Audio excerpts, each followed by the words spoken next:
Good afternoon. আজকে ছিল জগদ্ধাত্রী পুজোর তৃতীয় দিন। 2 বছর হয়েছে জগদ্ধাত্রী পুজো সেইভাবে দেখা হয় না, কারণ সোনার পরীক্ষা পড়ে ওই টাইমেই। বছর মনে মনে আনন্দ পেয়েছিলাম যে জগদ্ধাত্রী পুজো পড়েছে সোনার পরীক্ষার 1 সপ্তাহ আগে। তো মনে মনে খুবই আনন্দ পেয়েছিলাম, যেহেতু এবার জগদ্ধাত্রী পুজো পরীক্ষার আগে পড়েছে তাহলে তো ফাইনালি আমাদের যাওয়াটা হচ্ছেই। তো শেষে সোনার জ্বর হয়, পুরো প্ল্যানটাই ভেস্তে যেত। তো সোনার ওষুধ খেয়ে জ্বরটা একটু ঠিক হয়, আমরা রওনা দিয়ে দিলাম জগদ্ধাত্রী ঠাকুর দেখার উদ্দেশ্যে। এখনো সেইভাবে ঠান্ডা না লাগলেও রাস্তায় গাড়ি নিয়ে বেরোলে খুবই ঠান্ডা লাগে, তাই বুবুনকে পরিয়ে দিয়েছি একটা টুপি। সোনার যেহেতু জ্বর হয়েছে, সোনাকে তো টুপি পরাতেই হবে, পরবে না, খুবই জোর করে পরানো হয়েছে টুপিটা। নূর যাওয়ার ইচ্ছেই ছিল না, বলতে পারো আমার চাপে পড়ে ও গিয়েছিল আমাদের সঙ্গে ঠাকুর দেখতে।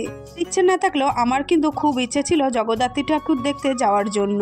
সবকিছুর মাঝখানেও একটা দুঃখ ছিল, সেদিন ছিল একাদশী। তা আমরা যেহেতু বছরের একাদশীগুলো করি, এই বছরের একাদশী সেদিন পড়েছিল, তাই বর বলছিল যে একাদশী পড়েছে, না গেলে হতো না। আমি তো মেনে নেওয়ার লোক না, আমি বললাম একাদশী মানে তো একটু খাওয়া যাবে না, তাছাড়া তো সবই করা যাবে, তার জন্য আমি টাকাটা ছাড়তে পারবো না, আমি তো ঠাকুর দেখতে যাবই। যাই হোক, সবাইকে রাজি করিয়ে তর্ক বিতর্ক পেরিয়ে আমরা কিন্তু পৌঁছে গেছিলাম ঠাকুর দেখতে। এর মধ্যে তো তোমাদের বলাই হয়নি আমরা কোথায় ঠাকুর দেখতে গেছিলাম। আমরা কল্যাণগড় ঠাকুর দেখতে গিয়েছিলাম। বিয়ের পর বহুবার এই কল্যাণগড়ে ঠাকুর দেখতে এসেছিলাম, কিন্তু বললাম না সোনা একটু বড় হওয়াতে আর সেইভাবে আসা হয়নি। অনেক বছর পরে আসায় আর যেটা মনে হলো সবকিছুই না কেমন যেন চারিদিকের পাল্টে গেছে। গাড়ি পার্কিং এর জায়গা, লাইটিং, অনেক কিছুই পাল্টে গেছে। তো যাই হোক, আমরা প্রথমেই যাব রকেট মোড়ের ঠাকুর দেখতে।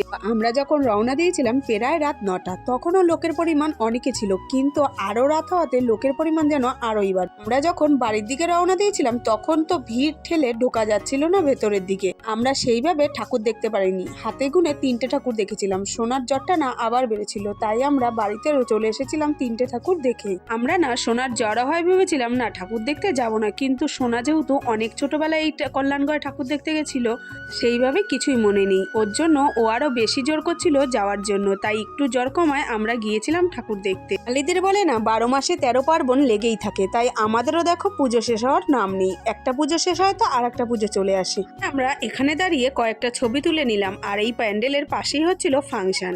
সাইডের সিনগুলো এতটা অপূর্ব ছিল, ছবি না তুলে পারলাম না, তাই বুবুনকে আর সোনাকে দাঁড় করিয়েছি ছবি তোলার জন্য। ছবি তুলতে গিয়ে দেখি বুবুনকে আমি যে সোয়েট শার্টটা পরেছি সেটা না উল্টো পরানো হয়েছে। আমি বুনুকে দিয়েছিলাম সোয়েট শার্টটা পরাতে, বুনু না সেটা উল্টো পরিয়ে দিয়েছে, তাই আমি একটু সোজা করে পরিয়ে বুনুকে তো ছবি তুলতে দাঁড় করিয়ে দিয়েছি। আর ওদের দুই বোন এক জায়গায় হওয়া মানে তো খুনসুটি শুরু হয়ে যায়।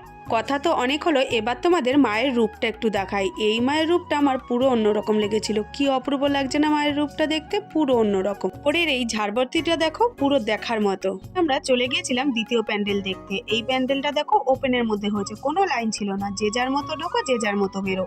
কে আমার বুবুন হাত ধরে উঠতে গিয়ে ধপাস করে পড়ে গেছে, আর এই দেখে তো আমরা এসে মরে যাই। আবার বুবুনকে বললাম বুবুন একটু পড়ে দেখাও তো তুমি কেমন ভাবে পড়ে গেছো। বুবুন আমাদের সেটাই দেখালো যে ও কিভাবে পড়ে গেছে। আর এই ঠাকুরটা দেখার সময় আমরা আর ভেতরে ঢুকিনি, সোনা আর বুবুন ঢুকেছিল, আমরা বাইরে থেকে দেখেই চলে এসেছিলাম। আমরা যেহেতু একাদশী করেছি, বুনুরা তো আর একাদশী করেনি, তাই সোনা আর বুবুনকে দাঁড় করে দিলাম ফুচকা খেতে। খাওয়া কমপ্লিট করে আমরা চলে গেলাম তৃতীয় প্যান্ডেল দেখতে। আর এই প্যান্ডেলটা আরো বেশি অপূর্ব হয়েছিল, আর এর সামনে ছবি তুললে ছবিগুলো না খুব সুন্দর হচ্ছিল। প্যান্ডেলটাই দেখার সময় সোনা বলছিল মা আমার শরীরটা না আবার খারাপ লাগছে, মাথাটা কেমন যন্ত্রণা করছে। আর আমি তখনই বুঝছিলাম যে ওর না আবার জ্বর আসছে। যেহেতু বললো শরীরটা খারাপ লাগছে, তাই আমরা ঠাকুর না দেখে সোনাদের জন্য রোল কিনে নিয়ে বাড়ির দিকে চলে এসেছিলাম। আর তোমাদের এই প্যান্ডেলের ভিতর দেখায় যে মায়ের রূপটা কেমন হয়েছিল। আর এখানে না খুব সুন্দর ঢাক বাজছিল। ওই যে আমার বুবুন ঢাকের আওয়াজ শুনলে আবার আনন্দে থাকতে পারে না, ও গান ঢাকের আওয়াজ যাই শুনুক না কেন আনন্দ করে নাচ করে। এদিকে সোনার লাগছে শরীর খারাপ, আর একদিকে বুবুন নাচ করবে। যাই হোক, দুজনেরই মন রাখতে হয়। আমরা প্যান্ডেলের ভিতর একটু সময় দাঁড়িয়ে বুবুন একটু নাচ করলো, তারপর চলে আসলাম বাইরে। যে তোমাদের বললাম না আমরা একাদশী করেছি, তাই আমরা সেভাবে বাইরের খাবার কিছুই খাইনি। কিছুটা বাদাম আর জিলাপি কিনে নিয়ে আমরা বাড়ির দিকে রওনা দিলাম। আজকের ভিডিও এটুকু, দেখা হচ্ছে নতুন ভিডিওটা।